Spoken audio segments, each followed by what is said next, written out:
welcome to the Life's Good kitchen.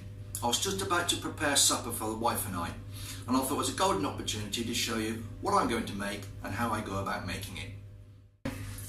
What I've actually got is a couple of chicken breasts, just ordinary chicken breasts that we've purchased from the supermarket, and what I'm going to be doing is making what I call pesto chicken. And I've got a little pot of pesto here, green pesto.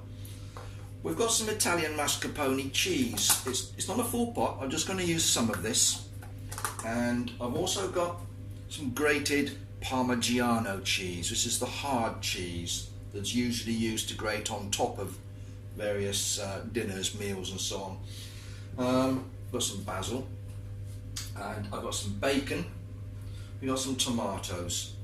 And I'm going to set about preparing these breasts to put in this pan and bake in the oven.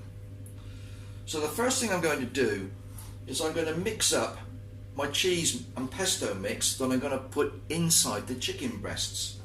So I'm going to take probably about half of this. That's about a quarter of a pot, I suppose. You don't need a heck of a lot. So I'm going to take a quarter of that and pop it in my bowl.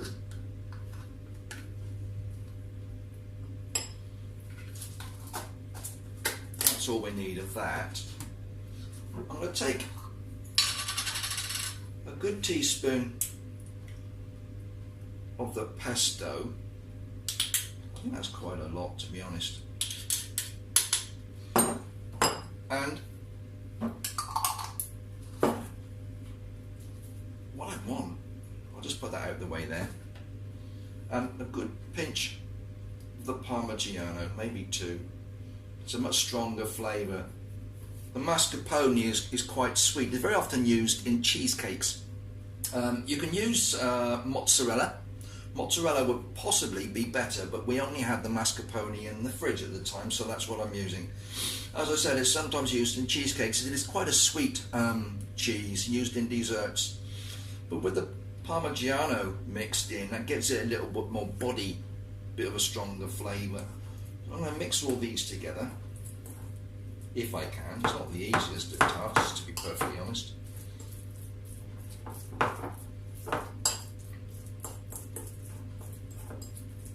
It's going to be quite a strong flavour, I think. That should be enough. A lot of it's going to melt, dissolve. Right, that's prepared. What I want to do now is I'm going to put a couple of slices of bacon. Now you can use unsmoked or smoked, is entirely up to you. I would prefer to use smoked. On this occasion it's not. This is just a lean back rasher of bacon, the English style bacon I might add, or Danish as someone referred to it as. So I've got two rashers of bacon, a sharp knife, and what I want to do is take one chicken breast.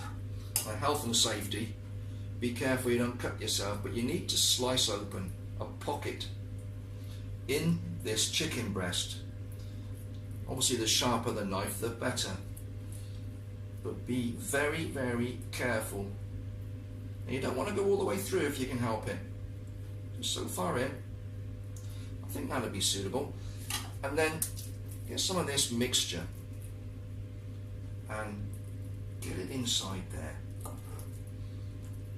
Tuck it all in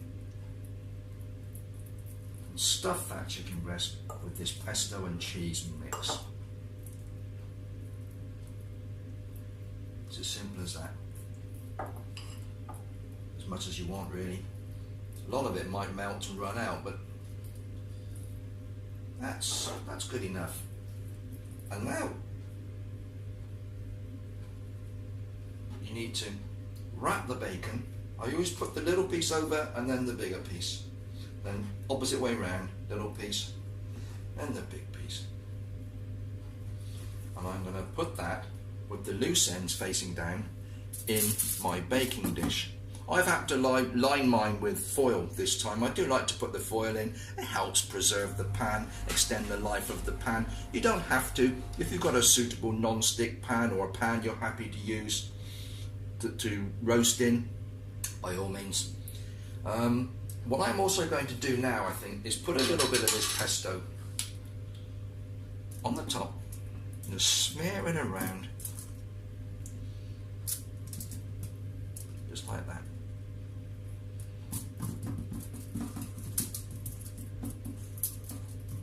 So as you can see, it's quite a strong tasting dish, this, I think. Now, the second one, do it again. Try not to be too long. Couple of rashers of bacon facing each other so they create a flat surface to put the meat on.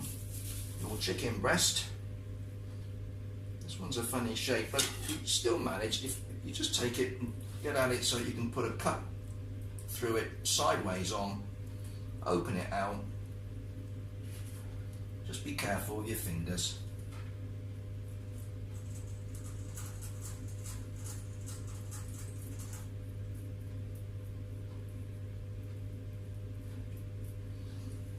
And into this, put your pesto. Pesto and cheese mix.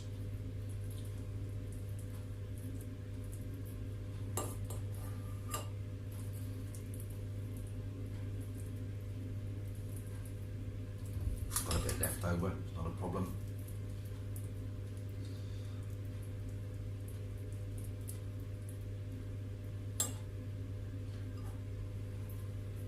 Little end over, big end over. The little end over and the big one. Again, in the pan. And I tend to put them opposite each other, so you've got the thin end there and the thin end there, sitting in the middle. Put some more pesto on this one. Quite a bit of oil in the pesto already, you don't need to add any oil to this. That's that bit done. That's the meat prepared. And I add a few tomatoes. Now you can use vine tomatoes or larger ones. I just use a few of these cherry tomatoes thrown around the chicken, popped in there. And you want to put in a few basil leaves as well. We'll put a few of these in for flavour. Pesto's got basil in it, so this will enhance that and bring out more of the basil. I think, just try and get that covered here, I've got some pepper and a little bit of salt just to crack on the top. So a little bit of salt on there. A little bit of pepper.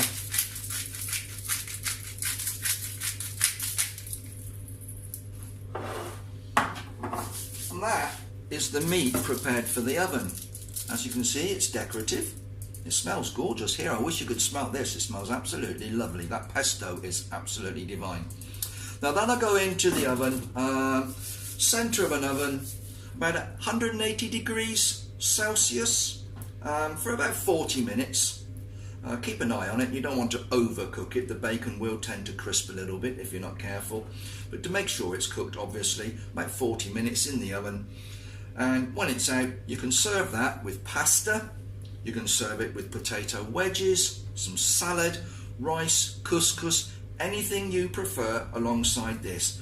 But that's the preparation for the chicken with the cheese and pesto stuffing.